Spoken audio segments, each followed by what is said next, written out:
Seminario de Derecho Privado 1, Atributos de la Personalidad y en particular el patrimonio, presentado por Armando Daza, John González, Brenda Jaimes, Luis Carlos Martínez, Adolfo Mendoza, Gustavo Murgas, Brian Noza, Rafael Osío y Carlos Cadavid. A continuación, un instructivo, un tutorial acerca de cómo hacer los trámites para la adquisición de estos bienes. Es importante aclarar que el patrimonio es una característica de la personalidad común tanto para la persona natural como para la jurídica. Por lo tanto, el decreto 2649 de 1993, que es el Reglamento General de la Contabilidad, en su artículo 37 lo define como el valor residual de los activos del ente económico después de deducir todos sus pasivos. Nuestro ordenamiento jurídico le otorga a las personas tanto derechos subjetivos extrapatrimoniales como derechos patrimoniales. Los derechos extrapatrimoniales son aquellos que no tienen un valor económico pecuniario y están por fuera del comercio. Ejemplo, los derechos políticos, derechos de familia y los llamados derechos de la personalidad, el derecho al nombre, a la imagen, al honor, entre otros, a libertades y a la vida. Los derechos patrimoniales son aquellos que tienen un valor económico, pecuniario y son susceptibles del comercio jurídico, por ejemplo, el derecho de propiedad, los créditos, etc. Son llamados así porque integran el patrimonio de una persona. El patrimonio entonces es un continente, es un saco, es una gran bolsa porque contiene todas las relaciones jurídicas de una persona susceptible de valoración económica, tanto presente como futura. A continuación veremos cómo se adquieren los bienes que conforman el patrimonio, su clasificación y la forma en que se adquieren. Como se aprecia en la imagen, los bienes que conforman el patrimonio, junto con los pasivos por supuesto, de acuerdo con el artículo 654 de la Ley 57 de 1887, se clasifican en corporales y en cosas incorporales. Y a su vez las cosas corporales se subdividen en inmuebles y en muebles, mientras que las cosas incorporales se clasifican en derechos reales y derechos personales o créditos. A continuación explicaremos cada uno de estos y el tutorial de cómo se adquieren los bienes. Dentro de los bienes en las cosas incorporales encontramos los derechos reales y los derechos personales o de crédito.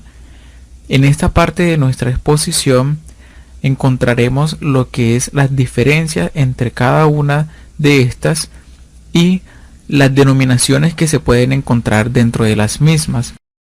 Los derechos reales derivan del latín ius in rem, donde se determina que estos son derechos o poderíos que tiene una persona en relación a un objeto y que son oponibles a cualquier persona, es decir, que son erga omnes. Dentro de las características de los derechos reales, tenemos que estos siempre tienen por principal objeto la relación entre una persona y un bien, sin que esto implique una relación jurídica, ya que esto es exclusivo de una persona con un bien. Tenemos como otra característica que son oponibles frente a cualquier tercero, y ya que estos no requieren intermediación para ser ejercidos. También son derechos preferentes, como por ejemplo el caso de las hipotecas. En tal caso, la ejemplificación de un derecho real por excelencia es el derecho a la propiedad, ya que este es el que tiene una persona respecto a un objeto, ya sea para usar, disfrutar, grabar o enajenar un bien, y ese derecho es oponible a cualquier tercero. A continuación tenemos que los derechos personales se denominan así por contraposición a los derechos reales, ya que estos son aquellos que establecen relaciones entre personas determinadas, en razón de las cuales el respectivo titular puede exigir de alguien la prestación debida. Estos también se llaman derechos crediticios u obligaciones, en donde el titular o sujeto activo de la relación jurídica es llamado acreedor y el sujeto pasivo de esta relación es denominado deudor. Esta puede consistir en la entrega de una cosa, o sea, una obligación de dar, una obligación de hacer o una obligación de no hacer. Estas pueden nacer, como por ejemplo, de una relación efectuada a través de un contrato civil. A continuación podemos darnos cuenta de las diferencias que tiene con los derechos reales, ya sea por su objeto, ya que en el derecho real recae inmediatamente sobre las cosas, mientras que en el de crédito exige a una determinada conducta, o sea, en este caso el deudor, por el sujeto pasivo, que en el derecho real es colectivo, o sea, erga omnes, mientras que en el derecho de crédito el sujeto pasivo es determinado por el principio fundamental que lo rige, que en este caso, en la creación de en el derecho real, se configura fundamentalmente por las disposiciones legales, mientras que los derechos de crédito, estos se fundamentan en la autonomía de la voluntad de entre los particulares. Y estas son algunas de las diferencias más notables entre los derechos reales y los derechos personales. Procedimiento para comprar un bien inmueble en Colombia. A continuación, procederemos a explicarlo en 5 pasos. El primer paso para vender un bien inmueble en Colombia es verificar que éste no cuente con restricciones legales o financieras. Dentro de las restricciones más comunes encontramos el embargo como una medida judicial que consiste en vincular los bienes al cumplimiento de una obligación.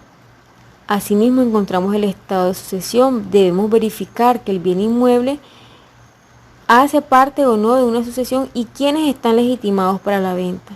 La constitución de patrimonio familiar, una figura utilizada para proteger los bienes inmuebles de una familia, el crédito hipotecario y el leasing habitacional como modalidades de financiación, y la hipoteca, que es un derecho real de garantía donde se asegura el cumplimiento de la deuda con el bien inmueble. El segundo paso es hacer la promesa de compraventa del inmueble. Esta es un paso esencial en los trámites para vender un inmueble. Es una garantía donde el comprador y el vendedor pactan las cláusulas del negocio, establecen el precio, la forma de pago, dejan por sentadas las sanciones por incumplimiento, indican las obligaciones de parte y parte y establecen las fechas en que deben cumplirse. Dentro de estas encontramos también las arras, las fechas para celebrar el contrato en sí, la cédula catastral y los linderos. Tercero, organizar la escritura pública del predio. La escritura pública es uno de los principales requisitos notariales para vender una casa, pues es lo que representa la venta del inmueble como tal. Para llevarla a cabo a la notaría, se debe recolectar los siguientes documentos.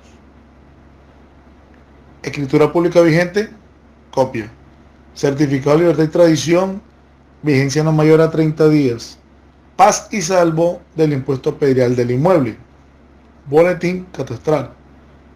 Y cédulas, quien vende y quien compra. Cuarto, ir a la notaría de tu municipio. Esta parte es muy importante, donde nos damos cuenta el papel que juega el comprador y el vendedor. Ejemplo, los derechos notariales. El vendedor y el comprador pagan las partes iguales. La retención en la fuente es a cargo del vendedor el 1% del valor del inmueble. El impuesto del registro. El vendedor y el comprador pagan partes iguales del 1,67% del valor del inmueble. Certificado de tradición y de valorización es a cargo del vendedor. Derecho de registro a cargo del comprador, 0,5% del valor del negocio. Quinto y último, ir a la oficina de registro de instrumentos públicos con el fin de formalizar la compra-venta del bien inmueble que se adquirió. Los contratos de bienes muebles en Colombia.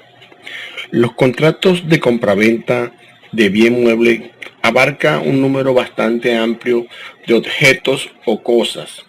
En el caso de la referencia, tomaremos como ejemplo el contrato de compraventa de un vehículo, enfocándonos en el procedimiento que se debe seguir para que ésta se lleve a cabo de manera correcta y por recomendación expresa de la docente.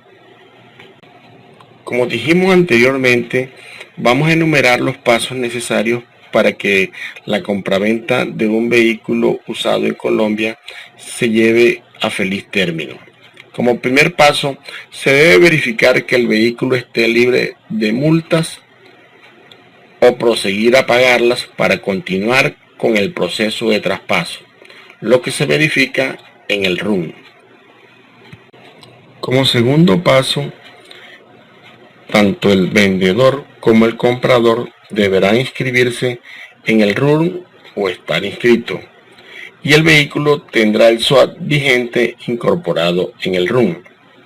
El RUN es el Registro Único Nacional de Tránsito. Todas las personas que conducen en Colombia deben estar inscritas en el RUN, y los que tienen vehículos en su propiedad. El tercer paso hace referencia a la revisión técnico-mecánica. Si el automotor tiene mínimo 6 años de uso, no debe solicitarla. O sea, un vehículo modelo 2017, para este año todavía no es necesario la revisión técnico-mecánica. Eso hay que tenerlo en cuenta al momento de la compra-venta del vehículo usado. En el cuarto paso se debe tener en cuenta que debe existir un contrato de compra y venta que garantiza la transferencia del derecho del vehículo con las condiciones legales y acordadas entre las partes. El quinto paso que debemos seguir para la compra de un vehículo usado se compone por un pago, el cual está conformado por dos situaciones, una parte que es fija y una parte que depende del valor o del avalúo comercial del vehículo.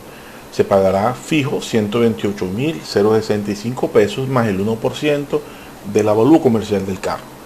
El impuesto sobre ventas de vehículos o el impuesto sobre vehículos automotores se validarán en la página de la Secretaría de Hacienda y los derechos del trámite de traspaso. Bueno, compañeros, siguiendo con el procedimiento para comprar un bien mueble en Colombia y de acuerdo al procedimiento necesario para la compraventa de vehículos usados, como siguiente requisito tenemos que si llegado el caso, el vehículo esté ignorado a nombre del vendedor, el banco deberá entregar una carta que confirma el pago. Esto con el fin de constatar de que el vehículo se encuentre a paz y salvo con el banco y que ya ha cancelado su deuda y que se encuentra a nombre de la persona que va a realizar el traspaso como tal. Bueno, seguido a esto pues ya se procede a la toma de improntas del vehículo con el fin de constatar que las numeraciones de motor y chasis no se encuentren adulteradas. Pues de ser así, pues ya estos vehículos quedan a disposición de la SIJIN Grupo Automotores con el fin de verificar por qué tiene adulteración en los guarismos de identificación de los vehículos que fueron otorgadas inicialmente. Ya como último requisito, pues se llena el formulario de solicitud de trámite correspondiente y se entrega la licencia de tránsito del vehículo o lo que llamamos popularmente la tarjeta de propiedad, con el fin pues se hagan los trámites correspondientes al traspaso solicitado. Gracias. La diligencia de registro de una obra musical en Colombia se realiza a través de la Dirección Nacional de Derechos de Autor. Este registro se puede hacer de manera virtual o física. Es necesario para ello tener la partitura para registrar la obra como obra musical, pues si solo se tiene la letra, toca registrarla como una obra literaria. Si no contamos con una partitura, pero la obra está grabada, debemos registrarla como fonograma, lo cual es un registro diferente al de obra musical. El paso a seguir es ingresar a la página www.derechosdeautor.gov.co y allí ingresamos a registro de obras. Seguidamente creamos nuestro perfil, que es el que nos va a permitir en lo sucesivo registrar nuevas obras. Luego ingresamos a registroenlinea.gov.co y allí tendremos acceso a nuestra cuenta. Si contamos con la partitura y la letra de la canción, debemos dar clic en la opción obra musical y cargar en un solo archivo ambos elementos.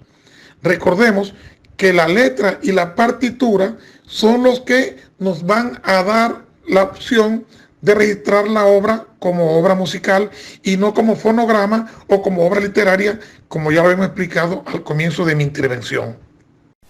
Continuando con el proceso, los archivos que pide, todos los archivos que pide, se pueden adjuntar al final del proceso. El siguiente paso, debemos seleccionar la representación. Acá pues se escoge si es a nombre propio, el creador de la obra, en representación, ya sea un menor de edad o en delegación o representación jurídica como tal, o cuando es un representante de una persona natural. Seguido a esto debemos seleccionar el tipo de autor. Si se es el creador de la partitura y la letra, pues se seleccionan ambas opciones. Pero si solo hiciste la letra, debes agregar esto e ingresar los datos del otro autor o el que elaboró la partitura. Ingresar el título exacto de la obra y, muy importante, seleccionar si la obra es inédita o publicada en sesión de carácter o basada pues en alguna otra obra. Corresponde ahora seleccionar la participación. Puede ser una obra individual que la produce una sola persona natural, en colaboración producida en un conjunto de dos o más personas naturales, ¿verdad?, cuyos aportes no pueden ser separados. Y la obra colectiva producida por un grupo de autores que es coordinada bajo la figura o el nombre de una persona, ya sea natural o jurídica, y este es el nombre que se utiliza para publicarla. Y se selecciona el origen de la obra, sea originaria, creada por el intelecto o la imaginación del autor, o derivada, que surge pues de alguna otra obra que ya existe. Bueno, luego se le da a conocer el autor, esto para determinar si la obra quedará anónima cuando el autor no quiere que su nombre aparezca. Obra póstuma, que ya el autor haya fallecido. Para esto se debe adjuntar el certificado de defunción y el registro civil de nacimiento de la persona que registra la obra. Obra seudónima, cuando se presenta con el seudónimo que la persona que está registrando la obra tenga el seudónimo registrado ante la notaría. Se debe seleccionar también si la obra se realiza por encargo. Para esto hay que anexar el contrato de prestación de servicio y adjuntar el funcionario público que solicitó la creación de dicha obra. Luego seleccionamos el género o ritmo en el cual se está presentando y, por último, transferencia de derecho. En caso tal que se hayan cedido los derechos patrimoniales sobre la obra a otra persona natural o jurídica. Para esto se debe adjuntar el contrato de cesión de derechos al final. Ya con esto finalizamos el registro. Adjuntamos los archivos que nos han solicitado de acuerdo a la información que se llenó. Entonces cerramos el registro dando clic en finalizar registro y luego verificamos si aceptamos los datos. De esta manera queda nuestra obra musical legalmente registrada en la Dirección Nacional de Derecho de Autor. Bueno, y de esta manera entonces cerramos dándoles las gracias a todos los compañeros, a usted, doctora, gracias por este espacio que nos han ofrecido para poder hacer esta síntesis, esta explicación sucinta de este tema tan importante para nuestra vida profesional. Gracias a todos, Dios nos los bendiga.